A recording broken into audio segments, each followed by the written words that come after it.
Olá, meus irmãos, minhas irmãs, sejam bem-vindos a este nosso último encontro. Terminamos então, com este vídeo o nosso último encontro, a nossa empreitada, em que nós nos havíamos dispostos a estudar um pouco mais sobre o livro do Deuteronômio, aprofundar na sua leitura. Se você nos acompanhou todos esses vídeos e pôde ler a Bíblia, então nós chegamos ao final dos capítulos de Deuteronômio, o Cântico de Moisés e a narração de sua morte, o capítulo 32 ao capítulo 34. Então, antes de tudo, vamos iniciar esse nosso encontro. Em nome do Pai, do Filho e do Espírito Santo. Amém. Bom, como vocês puderam perceber na leitura, o capítulo 32, ele é um grande capítulo, uma obra mestre, da poética. É um cântico que compõe então, Moisés para o povo. Primeiro, ressaltar a importância do cântico. Nós sabemos que é muito mais fácil memorizar, guardar um cântico do que uma história. Então, ao cantar, nós conseguimos memorizar melhor as informações. E qual que é o conteúdo desse canto, esse cântico de Moisés? Então vocês perceberam na leitura que é uma recapitulação novamente de toda a história de Israel, de toda a história do povo, desde dos patriarcas Abraão, Isaque e Jacó até Moisés. Então, tenham muito claro isso, a importância que a Bíblia, a Sagrada Escritura, dá para a história, para a experiência do povo com Deus.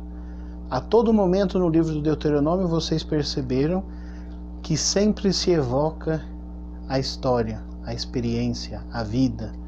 Em nenhum momento Moisés se usa de uma lei ou da autoridade de alguém, nem da própria autoridade dele, que Deus tinha dado a ele. Moisés todo momento está dizendo: olha, veja a vossa vida, a tua vida, a experiência que você tem de Deus. Olhe para você, olhe para o que aconteceu. Você não precisa de provas. Veja a sua vida já é uma prova dessa existência de Deus, desse amor de Deus para com as pessoas. E o cântico não poderia ir contra esse sentido, não poderia ser de outro modo.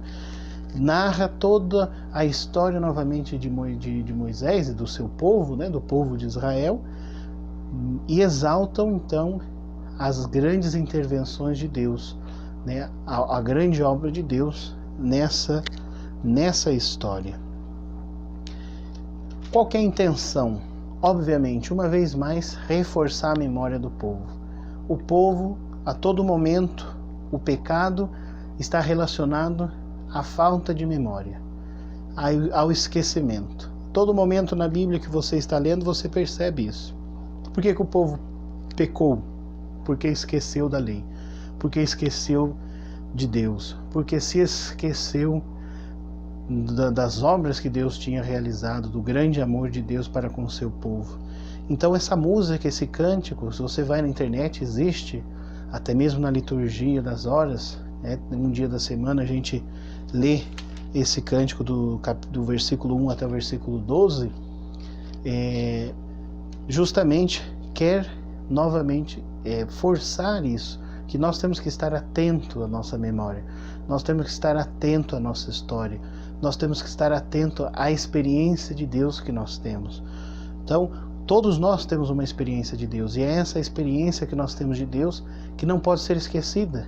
Então, muitas vezes nós caímos na nossa vida, na vida de oração, na vida religiosa. Por quê? Porque nós esquecemos. Então, o grande pecado da humanidade que nós vamos vendo e que o livro do Deuteronômio nos ajudou a ver é o esquecimento.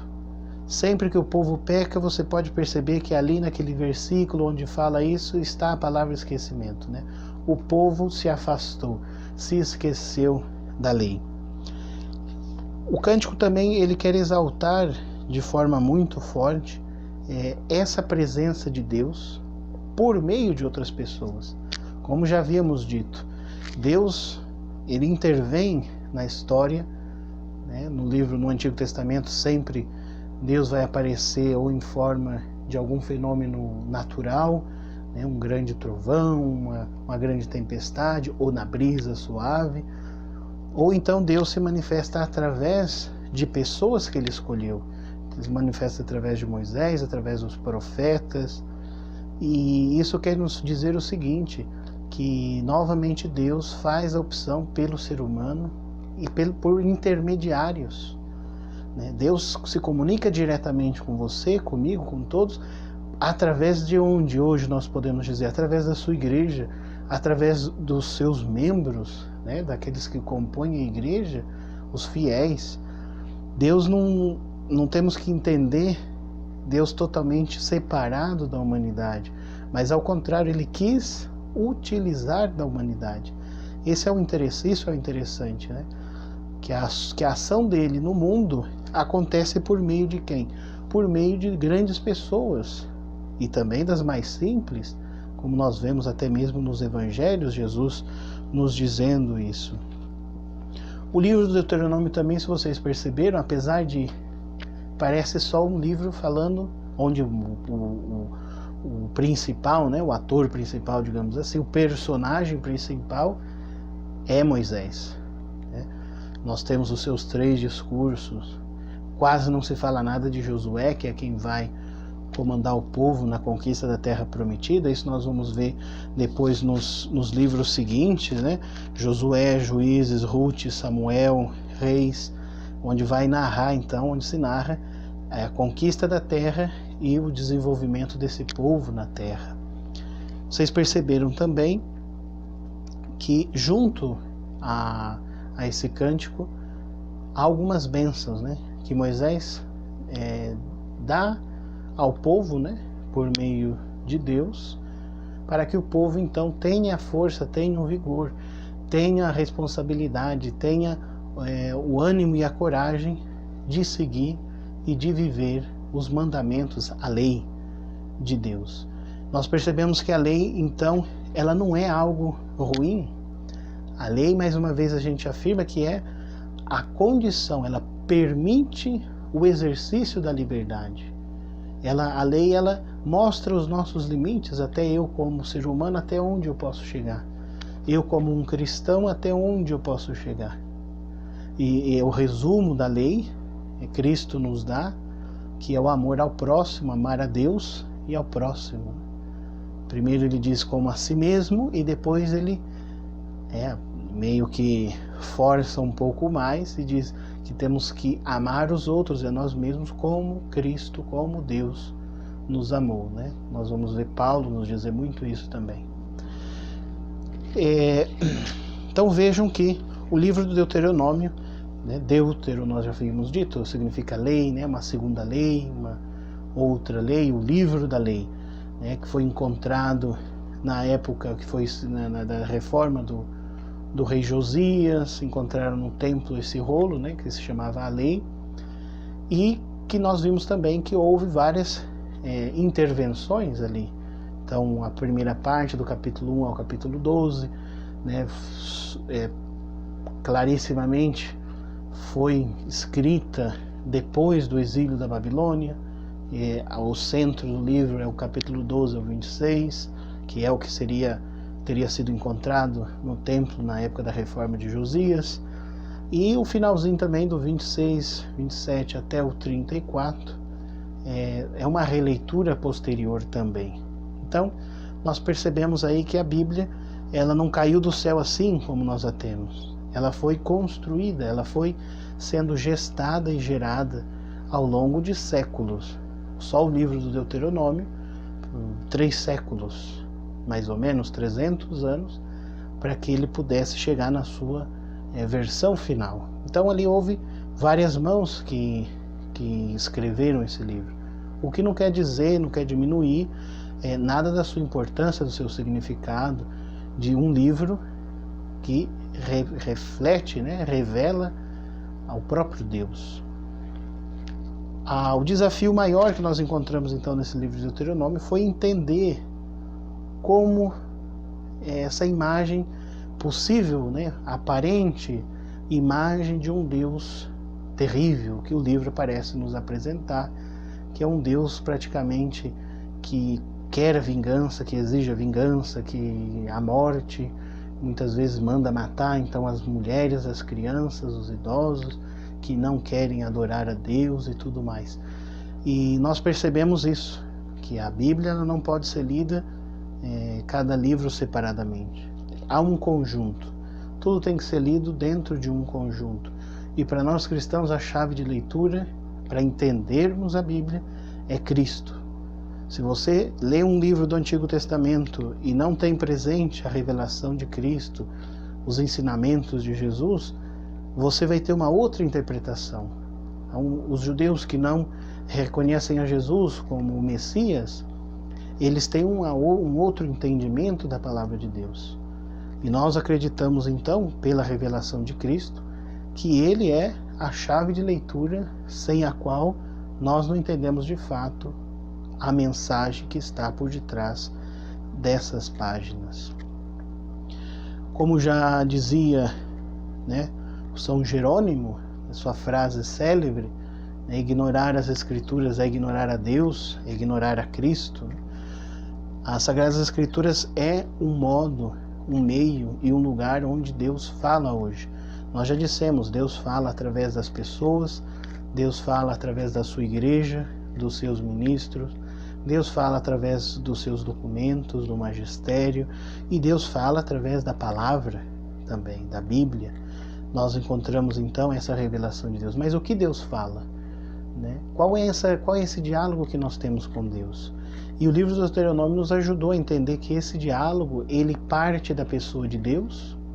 Existe primeiro Deus, que é quem vai falar, uma pessoa que vai receber essa mensagem e entrar em diálogo com Deus, e que essa mesma mensagem, ela nunca está dirigida só a uma pessoa. Ela tem como destino final também a comunidade. E a comunidade, mais que também destinatária dessa mensagem, é a que valida essa mensagem, é a que prova o valor dessa mensagem. Então nós acreditamos que o Espírito Santo inspira a gente, nos traz palavras também. Só que essa inspiração, ela deve ser confirmada na comunidade, ela deve ser confirmada pelas próprias pessoas também que têm esse encontro com Cristo. Então nós entendemos muito bem essa relação que nós temos com Deus. Parte dele, vem até nós, seu interlocutor, diálogo com ele, destinada também à comunidade. Quando Deus fala para mim, ele não fala só para mim, porque eu não sou só um no mundo. Eu vivo em comunidade. Então o que Deus diz a mim também diz respeito a uma comunidade. E essa comunidade é quem dá a validez também desse discurso, dessa revelação. Enfim, espero que vocês tenham gostado da leitura do livro do Deuteronômio, que vocês possam ter feito uma leitura espiritual, ajudado por algumas chaves de leitura que eu pude oferecer, e deixar sempre vocês essa curiosidade, o interesse em buscar mais. A palavra de Deus é um poço sem fundo, no sentido de que ninguém pode esgotar a riqueza que tem ali dentro. Então vocês fizeram essa leitura do livro do Deuteronômio durante esse mês de setembro. Então, se você voltar a ler esse livro do Deuteronômio daqui a alguns meses ou até anos, será outra a sua percepção. Então, por isso que a gente diz que a palavra de Deus, ela também, igual que Deus, ela não se esgota. Porque a sua mensagem, o diamante que ela esconde é o próprio Deus. Esse mês de setembro, então, chegamos ao final, né? Quem sabe ano que vem veremos qual livro nos será proposto a ser estudado. Espero que vocês tenham desenvolvido o gosto pela leitura da Bíblia. Pode parecer difícil, às vezes a gente fala, mas eu não entendo, isso aqui é muito esquisito de entender. De fato, há coisas que a gente não entende mesmo, sobretudo quando começam dá a descrição, por exemplo, da construção do templo, foi tantos quilos de prata, tantos quilos. Parece que são informações inúteis.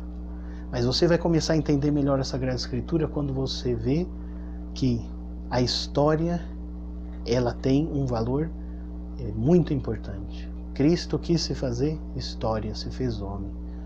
Então, quando a gente lê as Sagradas Escrituras, é isso. Nós temos que entender que são pessoas que viveram em outras épocas, outros tempos, e que expressaram através da sua capacidade aquilo que Deus tinha dito a elas. E o mais importante é manter viva a memória. Não é à toa que, por exemplo, o próprio livro do Deuteronômio dá aquele conselho: olha, você repete para os seus filhos, nas praças, em todo lugar, porque a memória tem que se manter viva. Nós temos que manter a memória viva. E quando o livro do Deuteronômio fala, então, que essa memória tem que ser passada às crianças, às futuras gerações e mantida viva, está falando, claro, dessa experiência do Êxodo. Está falando que o Senhor Deus nos livrou com mão forte, nós éramos escravos no Egito. Veja o que nós temos hoje. Manter essa memória sempre viva de que somos o povo eleito por Deus, né? E trazendo essa mesma mensagem, né, até Jesus Cristo. Jesus vai falar o mesmo. Vocês não podem se esquecer, que Paulo, né, depois fala, né, vocês são templo do Espírito, e Jesus fala, vocês não podem se esquecer do grande amor que o Pai nos deu, né, que o Pai nos tem, né, somos chamados filhos de Deus. Então vocês têm que guardar muito isso, manter a memória viva. Que memória? A memória de que é um Deus que quis salvar a sua humanidade, que quis dar o melhor a ela.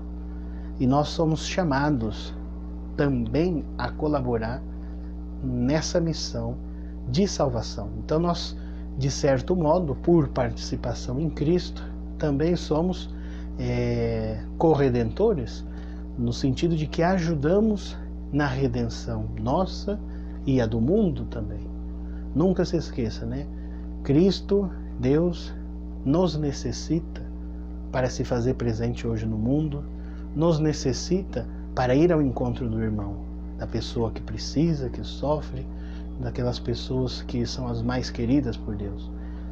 Deus, ele necessita da humanidade, quis contar com a sua, com a minha ajuda. Então, irmãos e irmãs, ficamos por aqui. Agradeço a todos vocês que nos acompanharam esse mês de setembro. Contem com as minhas orações, rezem por todos nós, pela igreja, e que vocês possam crescer sempre mais no encontro pessoal com Cristo, e desse encontro, então, terem as suas vidas transformadas. Que a Virgem Maria, São Domingos, nos protejam e nos ajudem nessa caminhada. Em nome do Pai, do Filho e do Espírito Santo. Amém.